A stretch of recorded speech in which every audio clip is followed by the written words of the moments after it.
कैसे जीऊ में राधा रानी,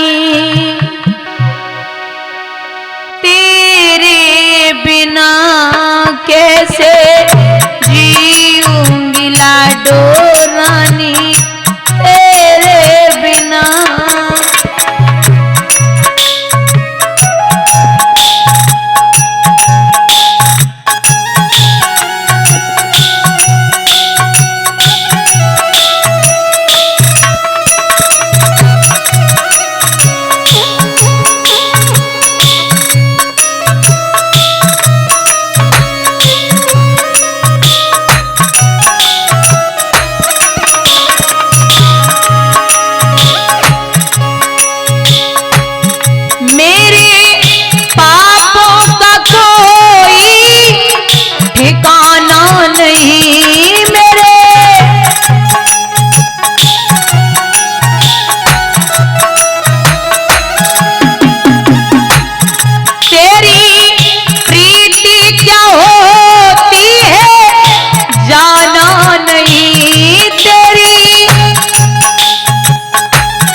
शरण दे दो मेरे अवगुण, न्यारे बिना कैसे जीऊंगी लाडो रानी, तेरे बिना। दोनों हाथ ऊपर उठा के हरि बोल।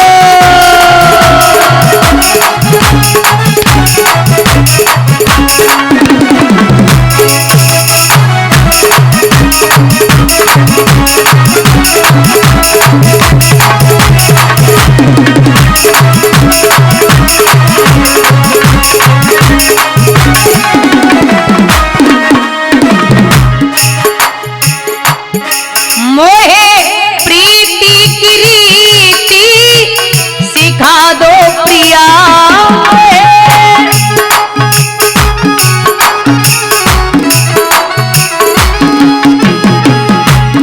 अपनी यादों में रोना सिखा दो प्रिया, अपनी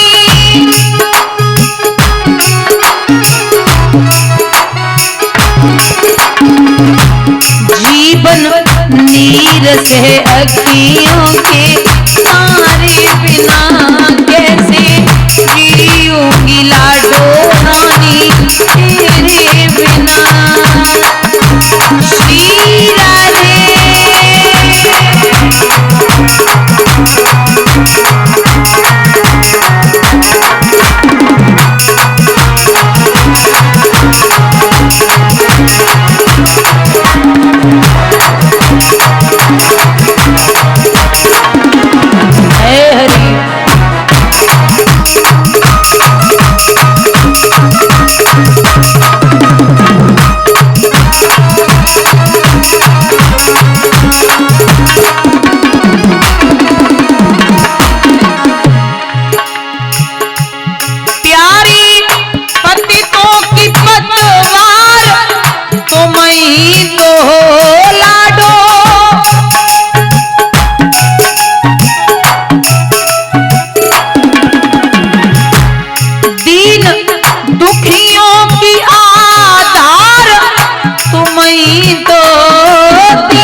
मैया, अब मैं जाऊं कहाँ तेरे द्वारे बिना, कैसे जीऊंगी लाडो रानी, तेरे बिना।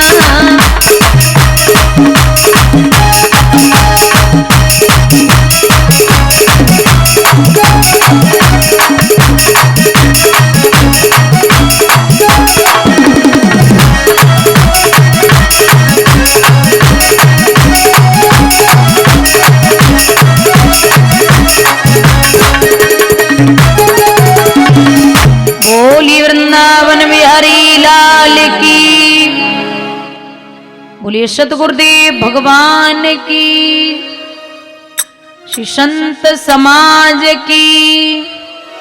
श्रीमद् भागवत महापुराण की। आदरणीय समक्ष श्रोता बंधु, आदर के बुजुर्गों, प्यार करने को बच्चों, सीता, अनुसुईया और सावित्री जैसी हमारी मात शक्ति, दूर दूर से आए हुए हमारे आगंतुक मान भाव, कथा पांडाल में बैठी हुई पवित्र आत्माएं, अर्चनी पूजनी वंदनी हमारे सतगुरुदेव भगवान एवं इस पावन भूमि को पवित्र करने वाले हमारे भगवान स्वरूप संतगण, आज इस पावन ग्राम में पावन स्थल पर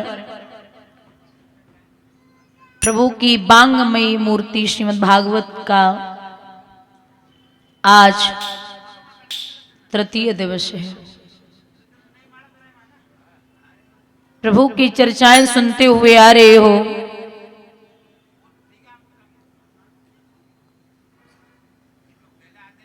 महाराज,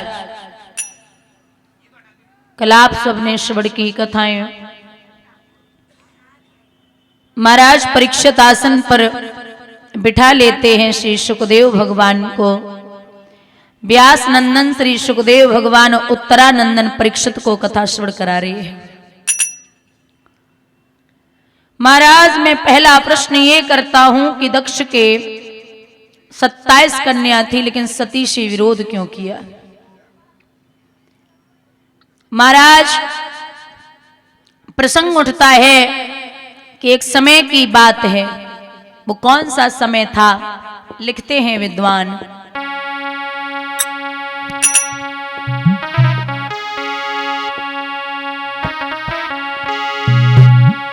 एक बार त्रेता युग माही शंभु गए कुंभज ऋषि माही।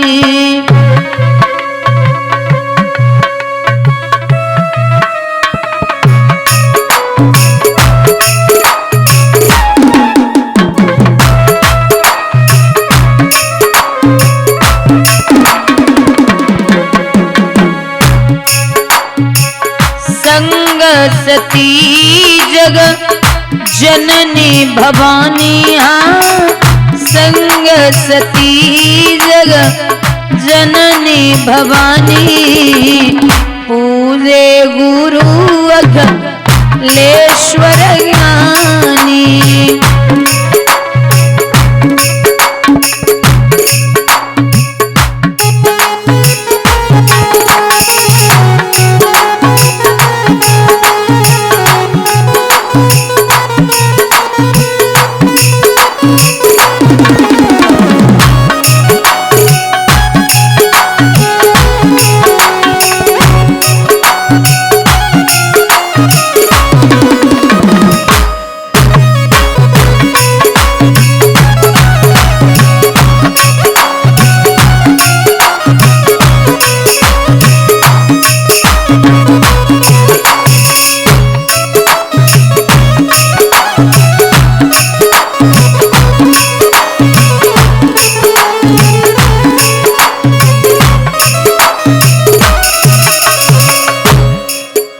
बार त्रेता युग माही और शंभु गए कुंभज ऋषि माही। भगवान भोले बाबा मैया सती के साथ में कुंभज ऋषि के आश्रम पर पहुंचे। श्रोताओं, कुंभज ऋषि ने जब देखा कि साक्षात परमात्मा आए हैं तो उन्होंने चरण धुले, प्रभु के चरण पखारे, बिठा लिया। ये मैया सती देख रही हैं, तो अब कथा श्रवण करने आए थे, लेकिन जब संत ने प्रभु के चरण धुले, परमात्मा है, तो उन्हें बड़ा संदेह हुआ। अब एक तरीके से ये समझ लो कि वक्ता श्रोता के चरण वंदन कर रहा है ना। वो वक्ता के रूप में थे कुंभज ऋषि और श्रोता के रूप में थे भगवान भोले बाबा। तो सती को यह संदेह हो गया कि ये संत जो चरण धुल रहे ये क्या कथा सुनाएंगे। इनको क्या आता जाता होगा। तो कथा सुनाते जा रहे हैं अगस्त्य ऋषि, कथा श्रवण करते जा रहे हैं भगवान भोले बाबा। मैया को ये जितनी देर तक कथा हुई, जितनी देर तक कथा करते रहे, कोई मतलब नहीं रहा, मैया को कोई भान नहीं है। कथा पूर्ण हुई, पूर्ण होने के बाद में फिर आशीर्वाद लिया और वहां से बाबा विमान में बैठ के चले। और बात उस समय की है कि गंगा